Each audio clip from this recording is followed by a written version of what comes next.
Hi, this is Dawn at Dawn's Astrological Vision, and stand by for Cancer October 2016 General Forecast. Welcome back, Cancer Sun Sign, Rising and Moon Sign. October begins with the new moon in the sign Libra, your fourth house, which occurred on September 30th. For the next couple of weeks, you are focused on your home and family, and there could be changes in the home environment. One or both parents may be more of a major focus than usual. The new moon in the fourth house is a good time to stop and take inventory of your feelings, needs, and also to concentrate on meditation practices. On the 5th, the planet Mars in Capricorn moves into a square with Jupiter in Libra. Watch rushing into projects without considering the consequences. Legal difficulties or problems through travel may occur. This is not a good time to lend or borrow, and watch out for overextending your resources or promising more than you can deliver. This affects your seventh house of marriage and business partners, contracts, public relations and lawsuits or legal affairs, and your fourth house of home or real estate, family affairs, and parents, especially the mother.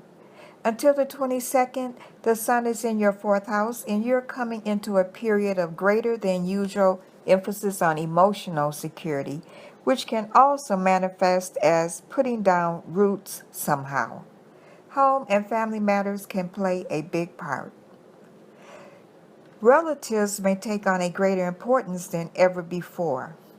Real estate may play a bigger part in your life goals. With the sun spotlighting your house of family and home, these areas are your instinctive focus during this period. The sun and Pluto square is on the 7th. Pluto is in your seventh house, and your marriage and or close relationships are the dominant field within which your own personal transformation can take place. Although you may want to give others a lot of freedom and desperately want to be liked, you may often find yourself unable to establish a true rapport with others. Over the next couple of days, around the 7th, powerful forces are at work.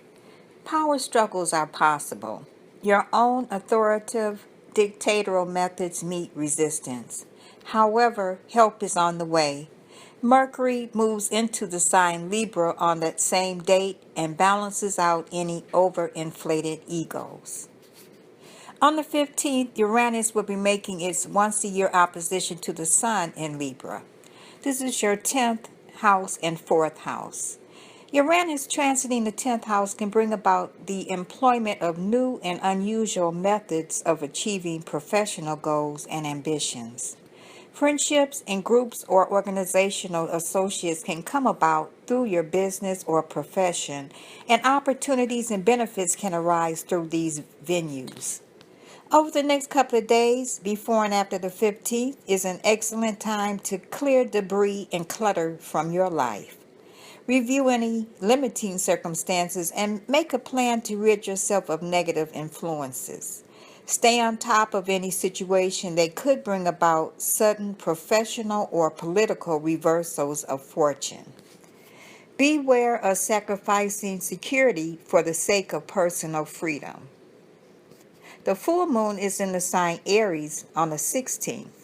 This, again, is your 10th house, and over the next couple of days, the energy will be at a peak and could signify a time when you may do something that gives you more attention than normal. You will be noticed during the next couple of days, and you could spend more time promoting yourself career-wise. You could be evaluating your commitment to your long-term goals and considering whether or not your goals will give you the success you want. Also, this Aries full moon will add fuel to the Sun-Uranus opposition. The emotional tides are running higher than usual, and hidden things come to the surface. The link between the Sun-Uranus opposition and the full moon in Aries indicates disturbances in the energy field and can bring about disruption. Over the next couple of days before and after the 16th, it is best to lay low, keep your eyes wide open, avoid scheduling any important appointments.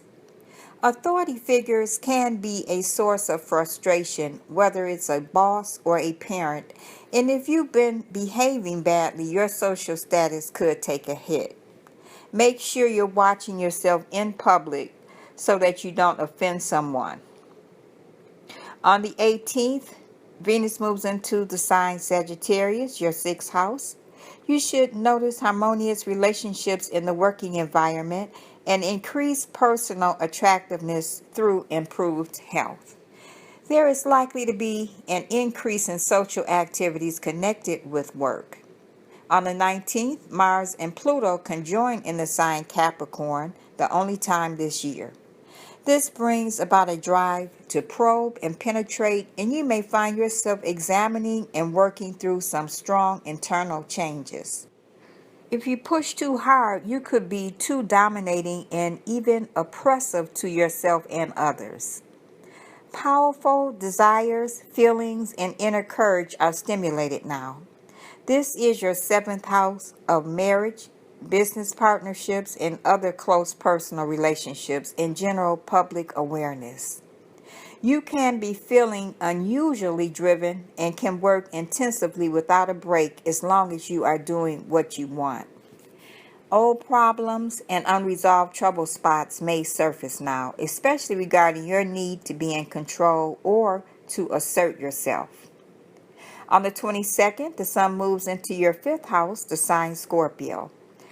During this 30-day cycle, this is a very playful period of the year when you are inspired creatively and emotionally.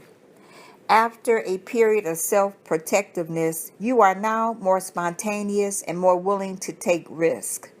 You take more pride than usual in your creations, your love affairs, your children, and your hobbies.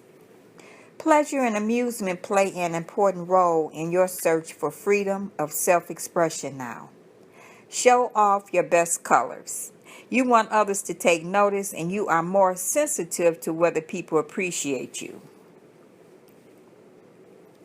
Mercury enters Scorpio, your fifth house, on the 24th, and there is a powerful mental connection with your creative self-expression.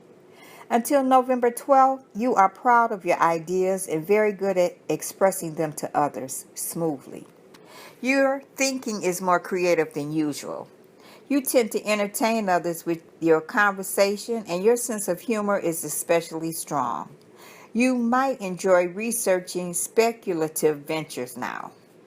On the 27th, Mercury conjoins the Sun in this house, and communications can become laser beam sharp.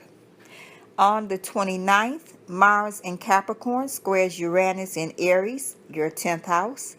New fields of activity may open up as a result of the breakup of old conditions. Over the next couple of days, before and after the 29th, watch out for irritability, temper, or badly planned actions that result in setbacks.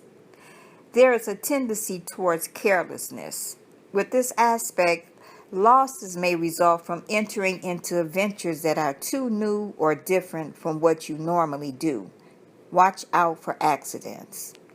Also on the same date, Venus and Saturn conjoin in the sign Sagittarius. This is your sixth house, and increased work responsibilities are noted at this time. In matters of health, exercise is the great antidote to most of the health problems that may come along. It can counteract any sluggishness of Saturn and lift the spirits. The intense new moon is in the sign Scorpio, your fifth house, on the 30th. Over the next couple of weeks, this could be a passionate time for you. If you are feeling good about yourself, allow this new moon to awaken creativity, spark love, boost confidence, and or bring simple pleasures back into your life. Cancer, your lucky days of the month are the 3rd, 4th, 12th, 13th, 20th, 21st, 30th, and 31st. That completes your October general forecast. Cancer, thank you for returning, liking, and subscribing to Dawn's Astrological Vision. Have a wonderful month, and I'll talk to you in November. Bye.